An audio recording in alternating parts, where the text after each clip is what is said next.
제조업이 발달하잖아요. 근데 이 제조업을 만들 수 있는 민족이 또 별도로 있는 것 같아요. 이 게르만족처럼 성실하고 법 잘 지키는 사람. 왜냐하면 제조업이라는 것은 규칙대로 해야 됩니다. 또 시방서대로 해야 돼요. 반드시 규율이 필요합니다. 그리고 직업윤리가 필요해요. 직업윤리가. 제조업을 하면 그 국민들이 빠리빠리해지고 건전해지죠.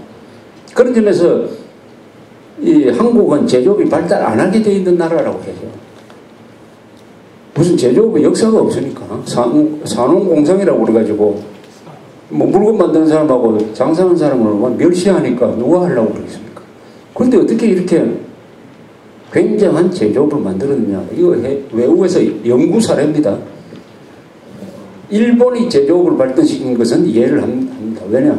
군사 문화가 오랫동안 계속되고 군사 문화가 발달하다 보니까 무기를 만들어야 될 거 아닙니까? 무기 만드는 사람들, 기술자를 우대를 하고 전쟁을 하려면 돈이 있어야 되지 않습니까?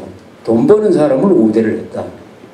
그러니까 일본이 명치유신을 통해서 단숨에 유럽 나라를 따라잡은 것은 이해를 할 수 있어요. 거기에 대해서는 의문의 여지가 없어요. 그러나 한국은 이해가 안 돼요. 한국은 주식회사 역사도 없다. 그냥 상공하는 사람은 완전히 하층민 대우했다. 이런 데서 누가 돈 벌려고 하겠습니까? 그런데 어떻게 이렇게 세계 5대 제조국을 만들었느냐 하는 데 대한 연구가 많이 되어 있어요. 연구의 결론은 딱 같아요. 첫째, 군사 문화가 들어왔다. 한국에. 이 6.25를 거치면서 군사 문화가 들어오면서 군대 경험을 통해서 훈련된 사람들이 많이 배출되었다. 두 번째, 기독교 문화가 들어와가지고 직업을 천시하지 않는다. 그러니까 모든 직업은 천직이다. 그게 뭐 분뇨수거 하는 사람이든 저 재벌 회장이든 똑같은 직업은 신성한 것이다. 직업에 대한 생각이 달라졌다. 그리고 훌륭한 지도자가 있었다. 박정희, 이병철, 정주영 같은 이런 게 결합이 돼서 한국에서 대기업이 만들어졌다. 이렇게 이제 요새 분석을 하고 있습니다. 분석을 하고 있어요. 그래서 우리가 일자리를 이렇게 많이 만들어내고 있다. 요것을 우리가 인정을 해야 됩니다. 이 제조업의 고마움. 그런데 앞으로 계속될 거냐? 아까 중소기업의 예를 보면은 매우 불안합니다. 중소기업의 예를 보면은 계속 이런 식의 직업관을 가지면은 우리 제조업이 계속 유지될 수가 있겠느냐? 그러면은 외국에서 온 사람들 계속 고용을 해가지고 이제 100만인데 뭐 한 300만, 400만 이렇게까지 일자리를 우리가 내어줄 여유가 있느냐? 이런 것이 한번 크게 큰 충격을 받아가지고 이런 삶의 방식이 바뀌어지지 않으면은 이제부터는 다시 내리막길로 가는 것이 아닐까?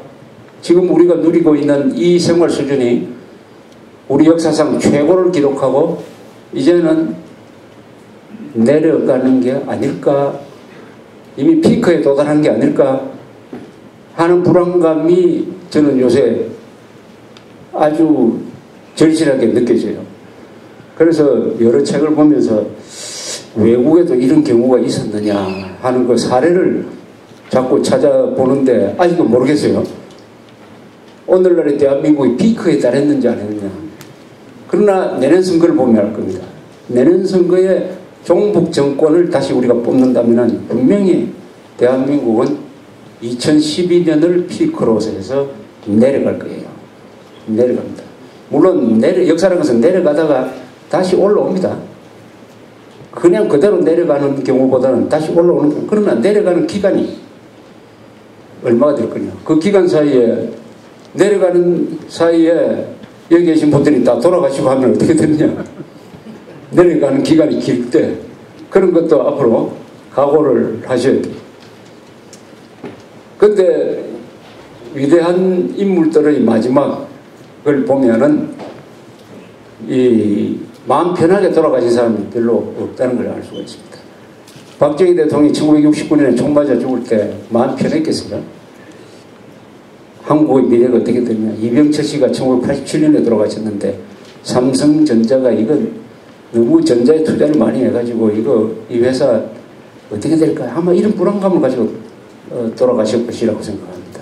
링컨도 총 맞아 죽었을 때 어떻게 생각하십니까? 이제 남북전쟁을 끝낸 지 몇 달밖에 안 되는데 다음에 미국이 존속할 수 있겠느냐. 시저가 칼에 찔려가지고 죽었을 때 50대인데 이순신이 죽었을 때도 50대고 나폴레옹은 쫓겨났을 때가 30대.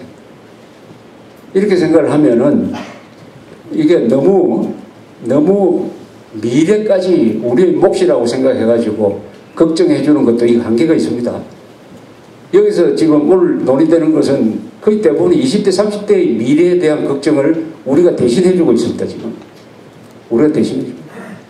그 시기는 20대, 30대가 살 시기다. 그 사람들이 책임지고. 이렇게 좀 느긋하게 보면서 스트레스를 안 받는 연습도 할 필요가 있다, 이렇게. 너무 우리가 20대, 30대를 대신해서 살아줄 수가 없다. 그러나 우리가 할 일은 충고를 해야 돼, 충고는. 아무리 이렇게 해라 저렇게 해라 해도 말 안 들을 테니까 내 말 단단히 들어 놓아라. 언젠가는 곧 생각이 날 거다. 이런 식으로 조금 메시지 전달하는 방식을 좀 생각해 보지 생각합니다.